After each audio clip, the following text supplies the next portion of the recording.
લોકસભા ચૂંટણીમાં વડોદરા બેઠકના ભાજપ ઉમેદવાર ડોક્ટર હેમાંગ જોશી દ્વારા આજરોજ કલેક્ટર કચેરી ખાતે નામાંકન પત્ર ભરવામાં આવ્યું।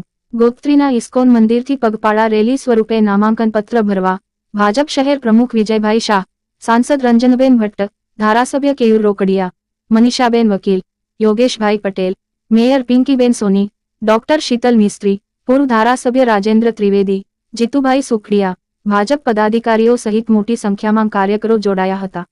વિજય મુહૂર્ત માંગ ડોક્ટર હેમાંગ જોશી દ્વારા મુખ્ય ચૂંટણી અધિકારી અને વડોદરા કલેક્ટરને ઉમેદવારી પત્ર આપ્યું। કેન્દ્રીય નેતૃત્વનો આભાર વ્યક્ત કરતા ડોક્ટર હેમાંગ જોશીએ જણાવ્યું હતું, વડોદરાના મતદારો જંગી બહુમતીથી તેઓને જીત અપાવશે। નિશાબા પરમારની એક રિપોર્ટ।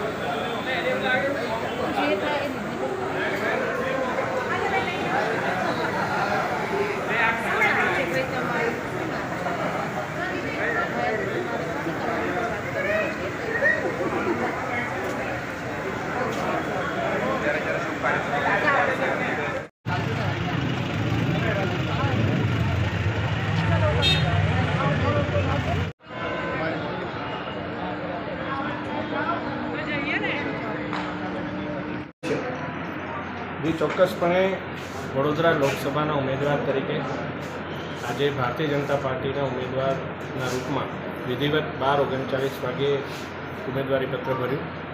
મારી સાથે પાર્ટીના તમામ વરિષ્ઠ અગ્રણીઓ અને ભારતીય જનતા પાર્ટીના કાર્યકર્તાઓ મોટી સંખ્યામાં ઇસ્કોન મંદિરથી પગપાળા ચાલતા આવી અને વિવિધ સામાજિક સંસ્થાઓ, વિવિધ અગ્રણીઓ દ્વારા સ્વાગત સત્કાર કરવામાં આવ્યો।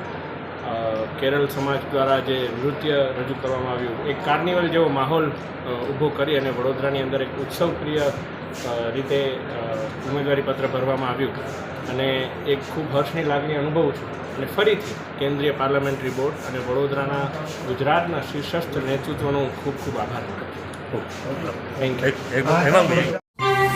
યુ।